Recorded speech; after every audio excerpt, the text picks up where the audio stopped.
Terima kasih pemirsa, Anda masih menyaksikan Jabar Dalam Berita yang disiarkan langsung dari kawasan Cibaduyut, Bandung. Dan kini kita telah sampai pada segmen Dialektika yang akan membahas mengenai upaya penanggulangan tunawisma. Dan pada saat ini sudah hadir bersama kami di studio yaitu Akang Medi Mahendra selaku Sekretaris Dinas Sosial Kota Bandung, Jawa Barat. Selamat sore, Akang Medi. Selamat sore, Mbak Septi, Mas Tiket. Baik, Akang. Pertama, menjelang bulan Ramadan ya, Kang ya.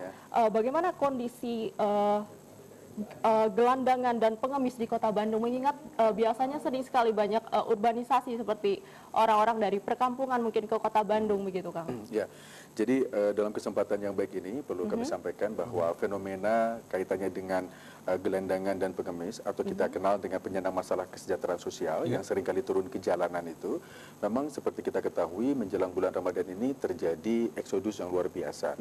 Kalau misalkan kita berbicara peran fungsi dan tanggung jawab pemerintah Kota Bandung dalam ini Dinas Sosial, bahwa alhamdulillah sejak 1 tahun yang lalu kebijakan pemerintah Kota Bandung dalam hal ini Dinas Sosial itu melakukan berbagai langkah koordinasi dengan berbagai SKPD teknis, fungsional maupun juga dengan instansi vertikal, di mana kita juga melibatkan unsur dari jajaran Polrestabes, Kodim, lalu juga unsur kewilayahan dalam ini kecamatan dan kelurahan yang melibatkan peran serta daripada Linmas, lalu juga tenaga kerja sosial kecamatan. Di mana di Kota Bandung sendiri dalam hal mengantisipasi fenomena maraknya para gelandangan pengemis yang sekarang ini luar biasa yang berada di berbagai perempatan jalan di Kota Bandung, kita juga sudah melibatkan beberapa personel yang kita tempatkan di 15 titik. 15 titik yang kita tentukan itu adalah antara lain di beberapa ruas-ruas jalan pintu tol, lalu juga di beberapa perempatan jalan yang kita anggap terindikasi memang itu merupakan pusat di mana mereka beraktivitas di jalanan begitu. Namun yang menjadi persoalan begitu bahwa kalau berbicara masalah tentang PMKS jalanan ini seperti hukum ekonomi ya, Kang Tegar ya, Mbak Septi ya, karena ada supply ada demand begitu. Jadi sepanjang bahwa masyarakat sendiri masih sangat permisif untuk senantiasa memberikan sesuatu kepada mereka di jalanan, tentunya juga nanti akan membawa implikasi bahwa mereka juga akan memposisikan diri merasa comfort, merasa nyaman, akhirnya mereka tetap ada di jalan. Walaupun memang terus terang saja pada saat pemerintah Kota Bandung dan Dinas Sosial terus melakukan sosialisasi kepada warga masyarakat, terutama para pengguna jalan, agar pada gilirannya mereka lebih arif dan lebih bijak kalau misalkan tidak memberikan sesuatu di jalanan, alangkah lebih baiknya kalau misalkan mereka menyalurkan donasinya kepada lembaga-lembaga sosial, panti-panti sosial yang ada, karena masih banyak sekali panti-panti sosial, yayasan sosial yang sangat membutuhkan uluran tangan kita. Terlebih lagi menjelang Ramadan ini tentunya juga kan yang namanya ibadah kita akan lipat gandakan, tentunya juga kita berharap mulai saat ini marilah kita sama-sama mengambil sebuah langkah yang kooperatif dari semua pihak, karena ini juga tidak bisa menjadi tanggung jawab pemerintah semata, karena juga pada saat pemerintah terus melakukan upaya penjangkauan, di lain sisi masyarakat masih permisif untuk memberikan imbalan ataupun apapun kepada gelandangan pengemis juga menjadi problem begitu ya. Nah, berdasarkan hasil evaluasi kita, Kang Tegar, Mbak Septi, bahwa di tahun 2014 saja itu ada kurang lebih sekitar 862 penyandang masalah kesejahteraan sosial, terutama gelandangan pengemis dan anak jalanan. Ternyata secara faktual bahwa dari hasil penjangkauan kita lakukan, assessment yang kita lakukan itu ternyata bisa didapat sebuah data bahwa ternyata hanya 10% saja warga Kota Bandungnya, selebihnya merupakan warga dari luar Kota Bandung. Sekitar 80 orangan berarti ya? Ya, 80 orangan lah. Nah, selebihnya kebijakan yang kami lakukan adalah mengembalikan mereka di daerah asal. Lalu bagaimana teknis pengembalian mereka ke daerah asal? Tentunya kami juga atas kerjasama dari seluruh dinas sosial yang ada di Provinsi Jawa Barat, dalam hal ini kabupaten kota, kita mencoba untuk melakukan koordinasi, mengembalikan mereka. Pada gilirannya kita berharap dinas sosial setempat melakukan rehabilitasi lanjutan terhadap para penyandang masalah kesejahteraan sosial. Bagaimana tentang yang Kota Bandung? Kalau Kota Bandung, alhamdulillah tahun kemarin ada 89 orang yang kita ikut sertakan dalam pelatihan dan keterampilan yang kita kerjasamakan dengan Dinas Sosial Provinsi. Dan subhanallah, alhamdulillah bahwa ternyata mereka setelah 4 bulan mengikuti program pendidikan pelatihan keterampilan tersebut, mereka juga diberikan bantuan modal, mereka juga diberikan bantuan alat-alat untuk bekerja, seperti mereka yang berminat di bidang perbengkelan diberikan kompresor, dan sekarang mereka juga buka tambal ban dan sebagainya. Itu. Ketika pertama kali Ridwan Kamil menjabat sebagai wali kota, nyaris tidak terlihat pengamen dan gelandangan di sudut-sudut kota. Sekarang mulai terlihat lagi kan? ada apa sebetulnya? Ya, jadi sebetulnya gini Kang Tegar, kalau misalkan berbicara masalah tentang fenomena yang tadi saya sampaikan begitu ya, karena memang kalau misalkan kita perhatikan di 2 bulan sebelum menjelang hari raya menjelang Ramadan ini, kita perhatikan di beberapa perempatan jalan juga boleh dibilang PMKS jalanan juga sudah mulai tidak beraktivitas begitu ya. Memang fenomena PMKS jalanan menjelang Ramadan ini tidak hanya di Kota Bandung, tentunya juga di beberapa kota-kota besar. Seperti juga kita saksikan di Kota Bogor juga mengalami hal yang sama begitu ya.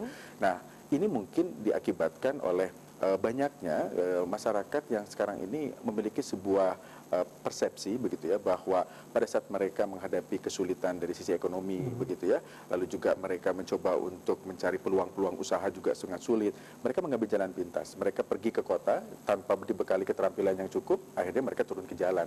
Ini merupakan sebuah fakta yang memang selama ini juga kita lakukan berbagai upaya dengan SKPD lainnya gitu kan, untuk mencari berbagai formulasi kebijakan yang bisa memberikan solusi.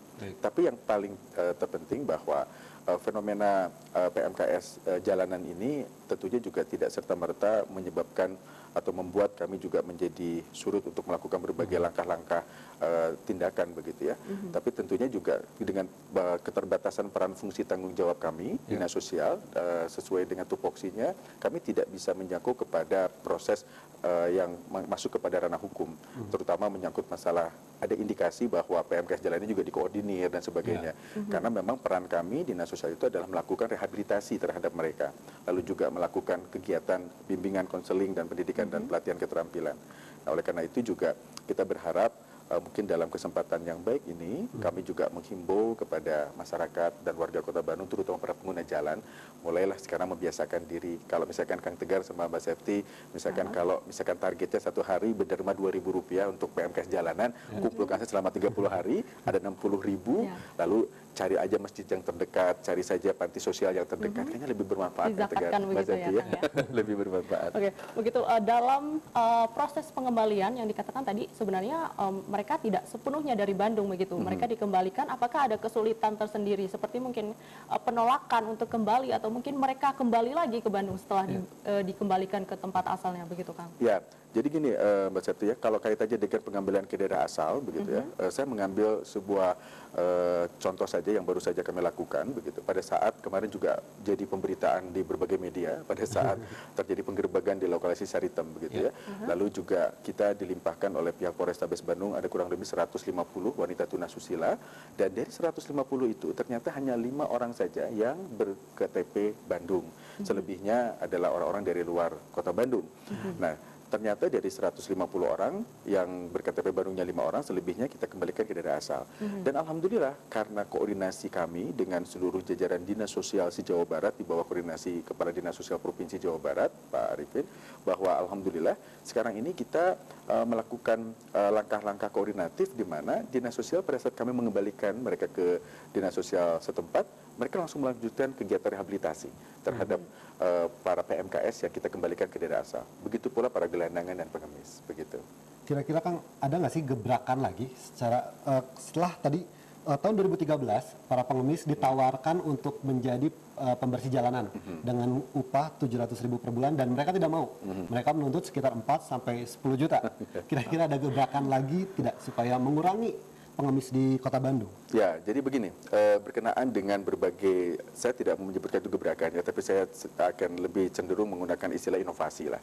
Inovasi strategis yang akan kita lakukan di tahun ini, bahwa sekarang ini kan yang menjadi persoalan pada saat anak itu turun ke jalan. Fenomena anak jalanan di Kota Bandung itu notabene yang kita selama ini lakukan adalah kerjasama dengan rumah perlindungan anak. Dan hampir rata-rata anak jalanan di Kota Bandung itu mereka tidak ada yang drop out, Kang Tegar, Mbak Septi, mereka juga pada bersekolah. Gitu. Persoalannya pada saat Bandung ini sekarang sudah semakin sempit ruang terbuka, di mana aktivitas ruang bermain mereka juga menjadi sempit, maka jalanan itu merupakan salah satu alternatif untuk bermain. Nah, pada saat dia turun ke jalan untuk bermain, melihat kawannya yang lebih dulu main di jalan, dia bawa kecerekan, lalu dia ngamen dengan lagu seadanya, dapat uang, kok kelihatannya lucu juga ya kalau ikutan begitu ya. Lalu akhirnya mereka mengambil langkah-langkah semacam itu. Tapi yang paling terpenting, inovasi strategis yang kita lakukan sekarang ini, kita sekarang bekerja sama dengan beberapa stakeholder sosial, karena kalau kita perhatikan, ini kan persoalannya anak pada saat turun ke jalan tentunya sampai sejauh mana pengawasan orang tua, kan kembali pada keluarga begitu. Nah sehingga tahun 2015 ini anggaran yang teralokasi ke dinas sosial itu lebih banyak diproyeksikan kepada upaya memberikan bimbingan konseling, pendidikan pelatihan keterampilan kepada orang tua mereka, gitu kan, supaya pada saat orang tuanya sendiri sudah settle, mereka sudah bisa mapan, mereka sudah punya mata pencarian yang memadai begitu ya, tentunya juga mereka tidak akan lagi memberikan kesempatan anaknya untuk turun ke jalan. Karena ironis, pada saat kita assessment, rata-rata anak jalanan itu kalau ditanya, kenapa kamu turun ke jalan?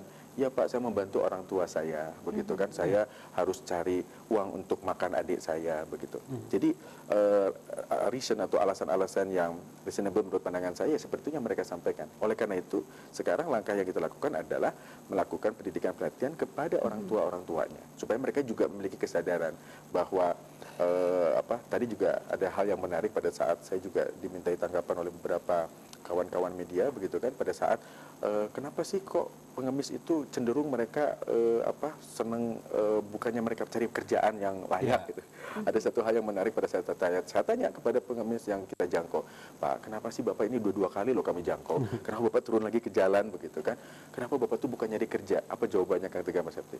Loh Pak, kan saya sedang bekerja sekarang gitu kan. Jadi bayangkan saja, yang namanya mengemis itu merupakan lahan pekerjaan buat dia. Ini kan satu hal yang harus kita rubah stigma itu, harus kita berikan motivasi kepada mereka agar pada gilirannya mereka itu mau menjadi orang-orang yang lebih bermartabat begitu. Gitu Kang Tegar Mas Septi. Baik, dari kasus tersebut menurut Akang Medi sendiri, apakah sebenarnya ada pihak terkait di balik orang-orang yang sengaja datang ke Bandung untuk menjadi gelandangan dan pengemis ini?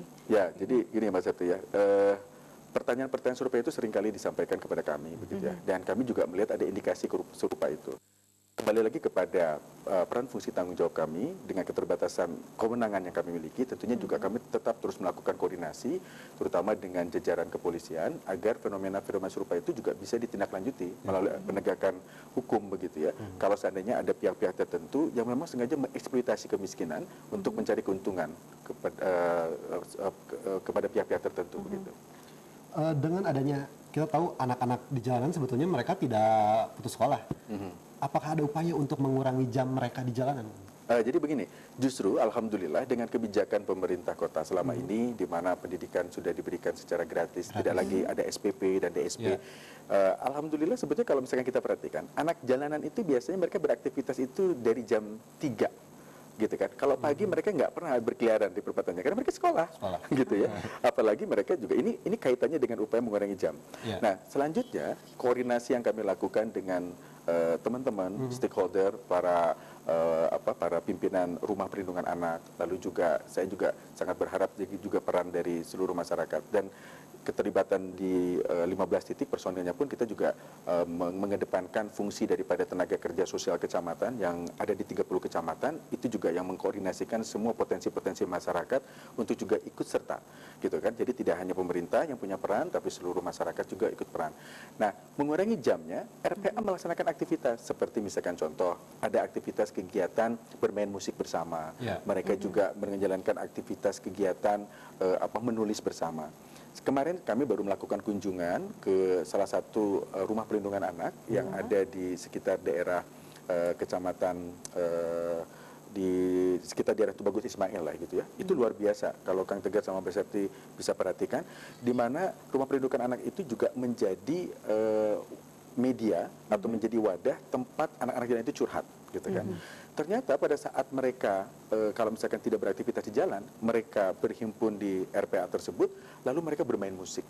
Dan yang luar biasa di antara anak jalan itu juga udah ada yang masuk ke dapur rekaman. Dan saya perlu sampaikan juga ya bahwa upaya-upaya yang dilakukan oleh pemerintah itu sudah sangat luar biasa, tapi karena persoalan menyangkut masalah fenomena kesejahteraan sosial itu sangat dinamik, kita sejalan dengan ya perubahan kondisi sosial masyarakat, pasti tetap akan terus bergulir. Tapi yang paling terpenting peran pemerintah, peran masyarakat, kerjasama kita semua, insya Allah sedikit demi sedikit upaya-upaya untuk bisa mengurangi secara kuantitas jumlah PMKS yang turun ke jalan itu, insya Allah bisa kita lakukan bersama. Gitu. Terakhir Kang, himbauan kepada masyarakat di Bandung khususnya untuk menindaklanjuti dan mendukung pemerintah dalam hal mengurangi gepeng ini di Kota Bandung seperti apa? Ya, jadi himbauan kami dari pemerintah, kami sangat berharap sekali bahwa dalam kesempatan yang baik ini, sekarang ini kan ada kecenderungan Kang Tegar, Mbak Septi, bahwa di tengah masyarakat kita ini lebih banyak orang mengedepankan kesolehan personalnya gitu ya, dibandingkan kesolehan sosialnya begitu. Oleh karena itu juga saya sangat berharap marilah kita sama-sama bangun kesolehan sosial di antara kita, sehingga tidak ada lagi saudara-saudara kita yang kebetulan memang dari sisi ekonomi mereka sangat terbatas, ada saudaranya yang memiliki sisi ekonomi yang lebih begitu kan, untuk senantiasa berbagi.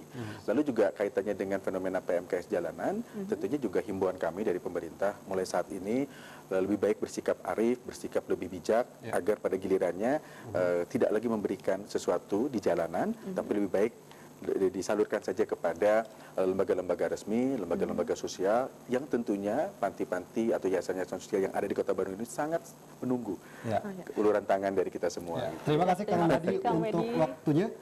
Pemirsa, semoga diskusi kali ini bermanfaat untuk kita semua, dan kami akan kembali dengan beberapa informasi penting lain diantaranya.